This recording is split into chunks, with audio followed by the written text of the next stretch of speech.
Well, thank you, Mayor. I appreciate it very much. And thank you to the citizens of District 2. Some of you I know are here today, but for any of those watching at home, I really appreciate this high honor. I can't think of a higher honor than to be elected by your peers to represent them on a body such as this with such fine people. So I'm very grateful for the opportunity to serve again. I've been on the council for 2 years, and I'm looking forward to another 4 years on the council, which we can get a lot of things done and benefit the city of Phoenix. First, I'd like to say, though, I think there were a couple elected officials who are here as my guests who did not get introduced by the mayor. I believe we have somewhere in the audience Judge Clancy Jane. I didn't see Clancy earlier, but he usually likes to come to events, so if he's here, please rise. We have Kevin Knight and Kelly Roberson from Congressman David Schweikert's office. Congressman Schweikert represents the entirety of District 2, and we are proud to have him as our representative, and appreciate very much him sending his staff today to represent him as he's busy with other duties. And we have a former member of the Cave Creek School Board. Cave Creek School Board covers some of District 2, Mark Warren, and I appreciate very much Mark Warren being here today. I always respect anybody who is willing to engage in any thankless task like running for office, but the people on school boards and homeowners associations are completely out of their minds, as opposed to us, who at least get some small compensation for our efforts. So I appreciate very much your willingness to serve. Thank you. There are just a couple thoughts I had as we move into a new year. I think in the first 2 years I was on the council, I thought we moved the city in the right direction.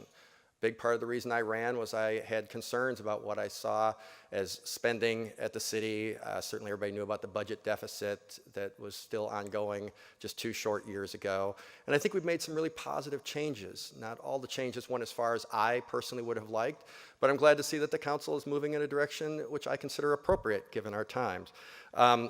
Thanks to Councilman Bill Gates, who is a longtime friend. I've known Bill for many years, long before either of us were really actively involved in politics, so it's a thrill to serve with him. But it's an even greater thrill to see all his work on efficiency paying off. We've saved almost $100 million on our day-to-day operations. Most of it is due to his work, but I appreciate having a chance to have some small part in that, and I just want to publicly thank him for all his efforts. Certainly streamlining government operations. If you were a business and you were doing business with the city of Phoenix, I think many, certainly small business owners would tell you it was extremely difficult to navigate the bureaucracy. Thanks to the work of Sal DeCiccio and former Councilman Tom Simplot, I think streamlining has become a major focus here in Phoenix, and we are making ourselves one of, if not the most business-friendly cities in the country, certainly in major cities, and that is something that warrants a thank you from me, but also I think it's something that warrants a thank you from citizens, because I think that benefits all of us. So that's something we've worked on the last couple of years, and I want to thank Mayor Stanton for his efforts on Mayo. Mayo Clinic is in our district. There's obviously, always with Phoenix, there's a lot of emphasis on downtown and a lot of the facilities far away from our district too, and we're very happy and very proud to have the Mayo Clinic in our district. Really appreciate the efforts that Mayor Stanton has taken to bring ASU, the State Land Department, and other groups in the private sector together to make that a real jewel, not just of District 2, of course, but a benefit to all of us here in Phoenix. It's something that will benefit my family, my children going forward, and I really appreciate the mayor's efforts on that. Thank you. Now, I have had some frustrations. I thought we could have done more, for example, on the food tax. I didn't see any reason we couldn't eliminate the entire food tax during our first 2 years. I was proud to vote to get rid of half of it starting this January 1st, but that was a source of frustration. I thought we could do better. I also thought we could do more on the pension issue, both at the ballot and amongst the council. Perhaps with this new council we can readdress this issue, but as you've seen with other cities and the recent drop in our own credit rating, we frankly spent a lot of time behind closed doors making fun of Philadelphia, and according to news reports in the Arizona Republic, they're actually closing the gap on us, and that's not what we want to see. We have to take our responsibilities seriously and keep our fiscal house in order so we don't wind up like other cities that you've seen. We certainly don't want to be on the cover of Time magazine like Detroit and other cities that have really fiscally imploded, and in large part because they didn't address this issue, and it's something that I hope we will address going forward. It has been suggested at council meetings that I always vote no. And I'm here to tell you that that's not actually the case. Slightly overstated. I did appreciate the people who said that I was consistent, so at least I have that going for me, which is nice, I guess.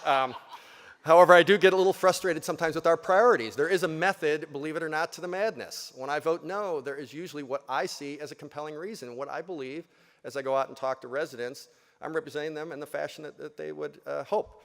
So I am happy we're focusing more on domestic violence. And again, we have council members to thank for that. Sal DeCiccio, Thelda Williams, and Michael Nowakowski brought this to the fore. I can tell you it's an issue I had worked on in a previous life in another office. And many of you probably don't know, we lose over 100 citizens a year, many of them children, statewide because of domestic violence. It's a horrible issue.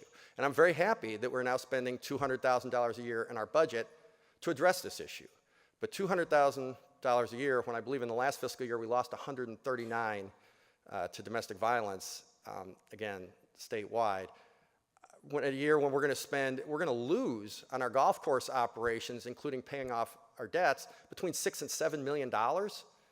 I have raised this objection before, $6 or $7 million for golf versus $200,000 for domestic violence. We need to reverse those numbers. Life and death issues should be something that we should focus on here, and I hope that's something that we do going forward, but I certainly appreciate the efforts of this council to at least starting this discussion as we move forward. I also appreciate Mayor Stanton appointing me as the chair of the city's Human Trafficking Task Force. Cindy McCain and County Attorney Bill Montgomery have done much to promote this issue. Frankly, it was not one that I've been involved in before, and I'm embarrassed to say that once I heard just the disgusting nature of these crimes. It's getting more attention now because the Super Bowl is coming here. Amazingly to me, apparently people of means, people who really should know better in all walks of life, it cuts across socioeconomic status, are coming here and will engage in abhorrent practices with young people. And that is absolutely not acceptable. So again, next year I would hope, and we're off to a good start, I think we'll have our first meeting here in a couple weeks. That's something we should focus on. That is a life or death issue. Sometimes I think we get bogged down on issues that frankly aren't as important or can be termed amenities or entertainment. This is not an amenity, this is not entertainment, this is real life, it's affecting real people, and if nothing else, we should do everything we can to protect our kids. So again, thank you, Mayor Stanton, for putting so much focus on this. Again, appreciate Cindy McCain and Bill Montgomery working on it on their end on legislation. We're definitely going to do everything we can to let our visitors know, not just for the Super Bowl, but just in general, if you're here for a golf tournament or this is, again, if you're just here in the regular walk of life, this is not acceptable. We don't want you doing it someplace else either, but it is not acceptable here in Arizona or in Phoenix, and we mean it. And we're going to make sure that message sticks before the big game. We're very happy to have Kate Gallego and Laura Pastor join us. I've known Kate for many years, and I know she'll be a fine public servant. Certainly, her husband has had a chance to probably influence that in some small way, but in her own right, she is a brilliant person who I'm sure will do extremely well.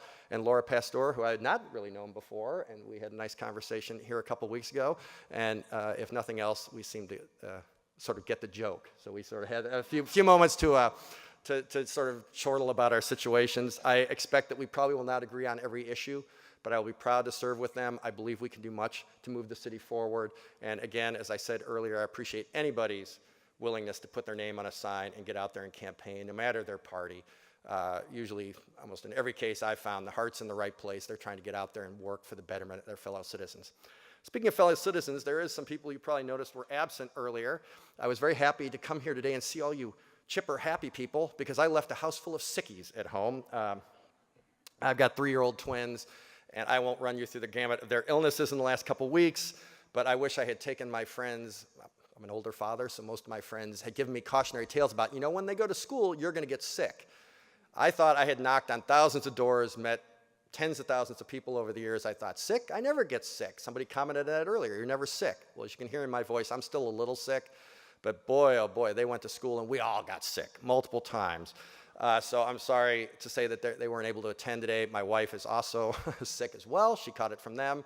But I love you guys if you're watching at home. And James and Patrick, you need to get better. School starts on Monday and you don't want to miss that. Kitty needs to get better just so we can all have some peace. I feel terrible. I actually weathered it a little better than they did. And finally, to my father, which you're going to laugh at this because it's literally true, of course. Without him, I wouldn't be here. But without him, whatever modest achievements I have made in my life, Dad, you made it all possible. And I'm sorry your reward was coming over for Christmas and catching the stomach flu from us. And he's a guy who really, really never gets sick, so this was sort of a big deal in the Waring household. So again, thank you for going on, but I'm very sorry my family couldn't be here, but I'm very, very happy and thrilled and honored to have this opportunity to serve once again. I appreciate everybody in our group who came today, and thank you very much, and I will pass it back to the mayor. Thank you.